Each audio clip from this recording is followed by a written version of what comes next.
सोचिए, एक आदमी जिसने भारत कभी देखा तक नहीं, लेकिन उसने भारतीय इतिहास की ऐसी व्याख्या गढ़ी जिसने ब्रिटिश शासन को वैध और न्याय संगत साबित करने का आधार दे दिया।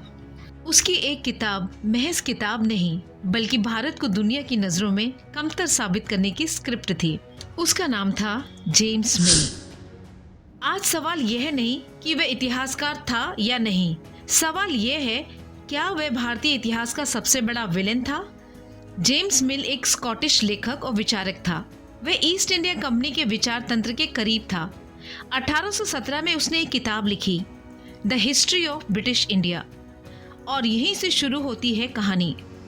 क्योंकि यह किताब भारत को समझने के लिए नहीं लिखी गई थी, बल्कि भारत को परिभाषित करने और उसे नीचा दिखाने के लिए लिखी गई थी। जेम्स मिल ने भारत का इतिहास लिखा, लेकिन एक तथ्य ध्यान से सुनिए, जेम्स मिल कभी भारत आया ही नहीं। जी हाँ, आपने ठीक सुना, जेम्स मिल कभी भारत आया ही नहीं। वह लंदन में बैठा रहा, कागजों में भारत को पढ़ता रहा और उसी आधार पर भारत की सभ्यता पर जजमेंट दे दिया। यह ठीक वैसा ही था जैसे कोई डॉक्टर बिना मरीज को देखे उसकी बीमारी घोषित कर दे। मिल ने भारत के बारे में एक सेट नैरेटिव बनाया। भारत अंधविश्वासी है, भारत पिछड़ा है, भारत बर्बर है, भारत नैतिक रूप से कमजोर है, और उसने ये सब लिखा ऐसे कॉन्फिडेंस के साथ जैसे वह सत्य नहीं, अदालत का फैसला हो।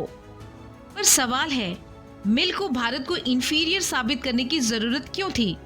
क्योंकि अगर भारत सिविलाइज्ड निकला तो अंग्रेजों का शासन लूट कहलाता, और अगर भारत बैकवर्ड निकला तो अंग्रेजों का शासन सिविलाइजिंग मिशन कहलाता।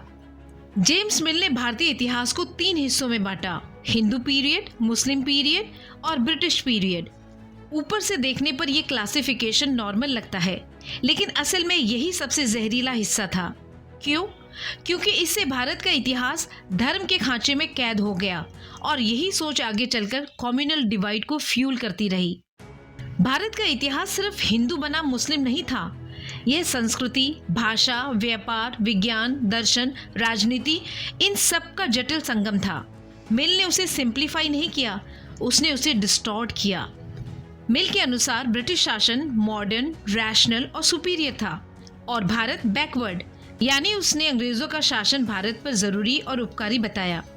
यह कॉलोनियल प्रोपेगेंडा का कोर था, और इसी सोच के आधार पर ब्रिटिश पॉलिसीज बनी। भारतीय शिक्षा को इंफीरियर समझना, भारतीय ज्ञान परंपरा को कमतर बताना और भारतीय समाज को रिफॉर्म के नाम पर कंट्रोल करना। अब ध्यान दीजिए, मिल की किताब कोई नॉर्मल किताब नहीं थी। यह किताब बनी ब्रिटिश ऑफिसर्स की ट्रेनिंग मैनुअल, यानी भारत को गवर्न करने से पहले ऑफिसर्स यही पढ़ते थे कि भारत क्या है, और जब आप किसी देश को गलत समझकर गवर्न करेंगे तो शासन नहीं होगा, शोषण होगा। मिल ने भारत को गवर्न करने लायक ऑब्जेक्ट बनाया, एक जीवित सभ्यता को एक इंफीरियर सब्जेक्ट में बदल दिया। अब एक ईमानदार सवाल, क्या जेम्स मिल सिर्फ विलेन था या एक फ्लॉड हिस्टोरियन? कुछ स्कॉलर्स कहते हैं कि मिल ने एडमिनिस्ट्रेटिव रिफॉर्म्स की जरूरत बताई और मॉडर्न गवर्नेंस की बातें की, लेकिन समस्या यह है कि उसकी फाउंडेशन थी इंडियन इंफीरियोरिटी, यानी रिफॉर्म नहीं, पहले इंसल्ट फिर शासन। जेम्स मिल की सबसे बड़ी जीत भारत पर शासन नहीं थी, बल्कि भारत की छवि पर कब्जा था। उसने दुनिया को बताया कि भारत कैसा है, और फिर उसी झूठे चित्र को शासन का औजार बना दिया। आज जब हम इतिहास पढ़ते हैं तो सिर्फ घटनाएं नहीं पढ़ते, हम नैरेटिव पढ़ते हैं, और जेम्स मिल का नैरेटिव भारत के खिलाफ लिखा गया था। तो हाँ, जेम्स मिल भारतीय इतिहास का विलेन था, क्योंकि उसने इतिहास नहीं लिखा, कॉलोनियल जस्टिफिकेशन लिखा। मित्रों, अगर आपको ये वीडियो पसंद आई हो तो लाइक करें, शेयर करें और कमेंट में बताएं, क्या आपके सिलेबस में जेम्स मिल का नाम आता है?